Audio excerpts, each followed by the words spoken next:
The coffee shop had the kind of elegant atmosphere that made Catherine Wilson feel immediately out of place. Warm lighting draped itself over polished wooden tables, giving the entire place a soft amber glow that seemed meant for people far more sophisticated than her. The scent of freshly roasted beans mingled with vanilla pastries, floating gently through the air like a reminder that everything here was curated, intentional, refined. Soft classical music played in the background, violins, maybe a cello, something soothing and expensive sounding. The other patrons looked perfectly comfortable in this world of quiet luxury. They sat in designer coats, cashmere scarves, and tailored jackets, speaking in gentle murmurs over handcrafted lattes topped with intricate foam art. Some read hardcover novels with gold embossed titles. Others typed on sleek laptops with stickers that looked like they were chosen to match the cafe's aesthetic. Everything about the place whispered money.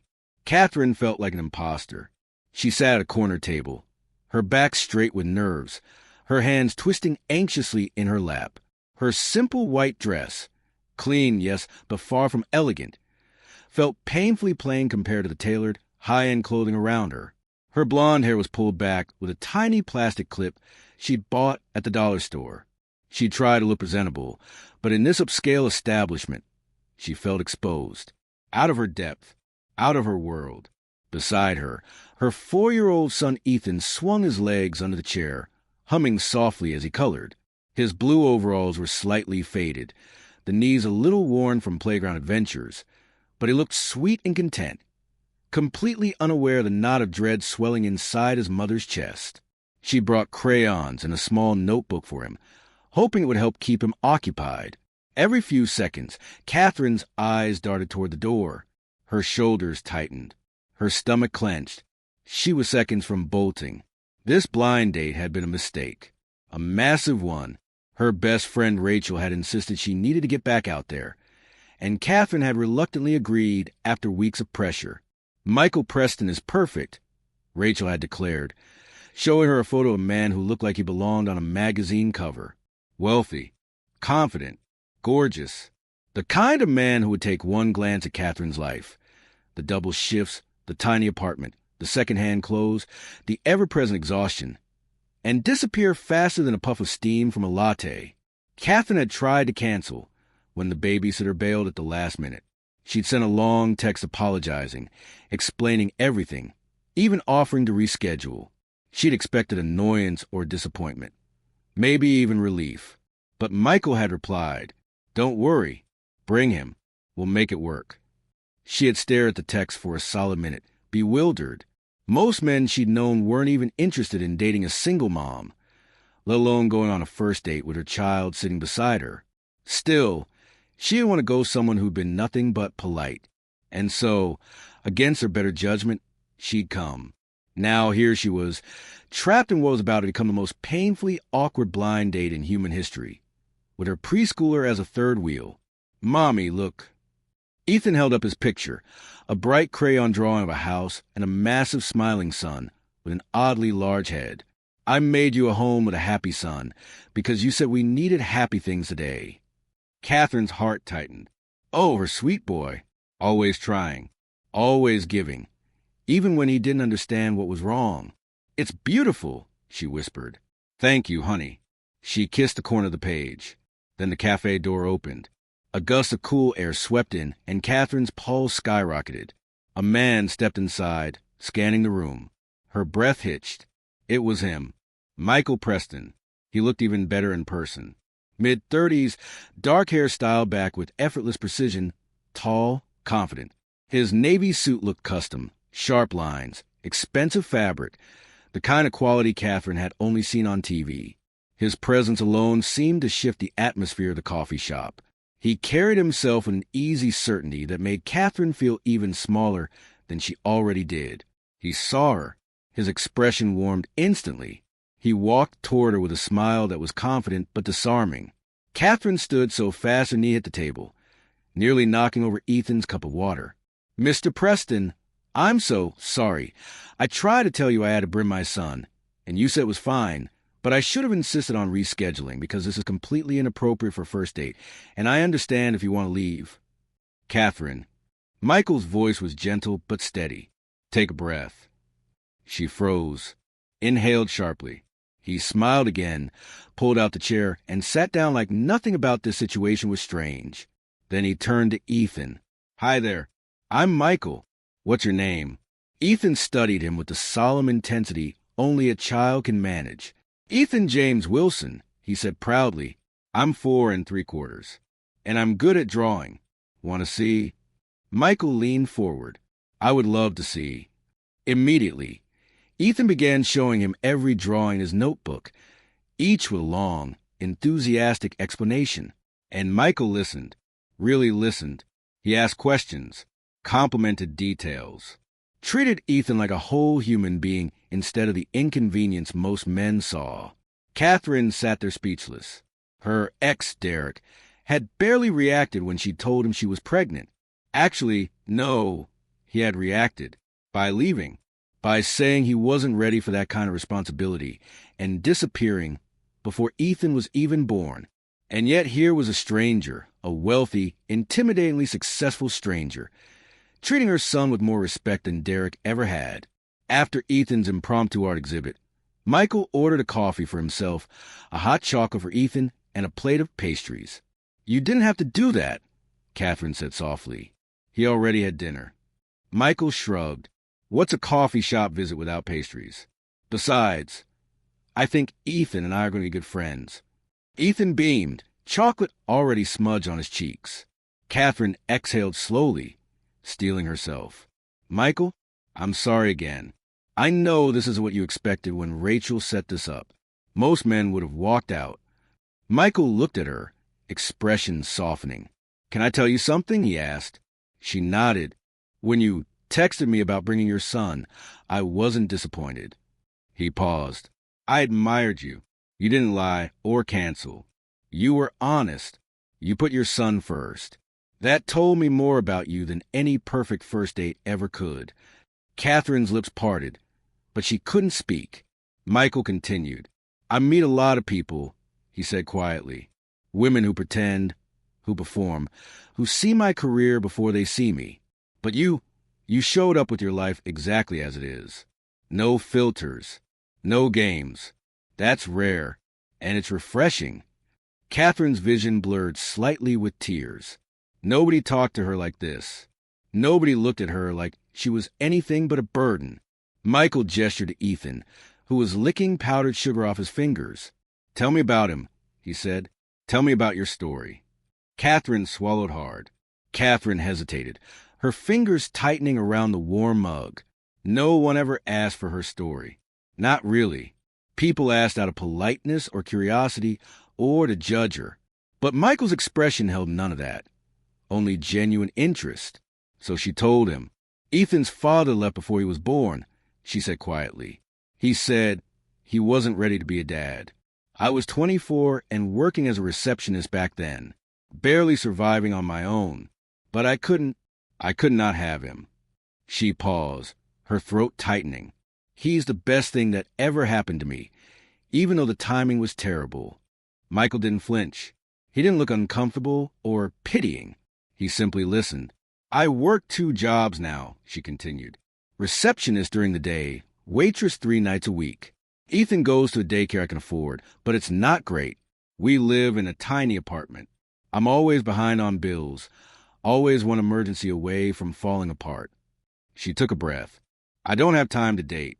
I don't have time for anything except work and being a mom. So this," she gestured around the coffee shop, "isn't my world. And I'm sorry if this isn't what you were looking for." Michael was quiet for a beat, and then he smiled. "Catherine," he said gently, "do you know what I see when I look at you?" She shook her head. "I see strength. I see someone who sacrifices every day for her child. Someone who works 2 jobs and still shows up with honesty and sincerity. You keep apologizing because you think your life is a burden, but it's not. It's admirable. You are admirable." A tear escaped before she could stop it. "You can't mean that," she whispered. "Why not?" "Because I'm a mess. Because I have baggage. Because I'm not easy." Michael leaned forward. "Maybe most men care about easy. I don't." His voice softened. "I care about real." Before Catherine could respond, Ethan held up another drawing, this time a rocket ship. Mr. Michael, I made you this. Mommy says we should always reach the stars. Michael accepted the drawing like it was a priceless gift. It's incredible, he said. I'm going to put this in my office. You have an office? Ethan's eyes widened. Is it big? Does it have a window? Can I see it? Ethan, Catherine groaned softly, embarrassed. You can't invite yourself to people's offices. Why not? He said we're friends. Michael laughed, a warm, genuine sound. He makes a strong point. And yes, Ethan, you can visit someday. The rest of the evening unfolded with surprising ease. Michael asked about Catherine's dreams, one she had almost forgotten she'd had. She told him how she had been studying to be a teacher before she got pregnant and had to drop out. She confessed she still hoped to finish her degree someday. Michael listened without trying to fix anything, without offering solutions, just encouraging her to speak. He shared his own story. 2. Growing up in a working-class family, paying his way through college, starting a software company with nothing but a laptop and determination. He talked about mistakes, about sleepless nights building his business, about the loneliness that came with success. He wasn't bragging. He was simply being honest. And most astonishingly of all, he included Ethan in everything, asking him questions, laughing at his silly jokes, listening to him talk about dinosaurs and daycare friends. He wasn't performing. He genuinely cared. When the night grew late and Ethan's eyelids began to droop, Michael walked Catherine and her son to her car, an old sedan with a dented bumper and faded paint. Thank you, Catherine said softly as she buckled Ethan in. For tonight, for not making me feel less. You're not less, Michael said simply. You're more than you realize. He handed her his business card. I'd really like to see you again, with or without a babysitter. I'm not intimidated by your life, Catherine. If anything, I'm impressed by it. Her hands trembled as she took the card. I'd like that, she whispered. Ethan lifted his head sleepily. Bye, Mr. Michael. You could be my friend any time. Michael smiled. Any time, buddy.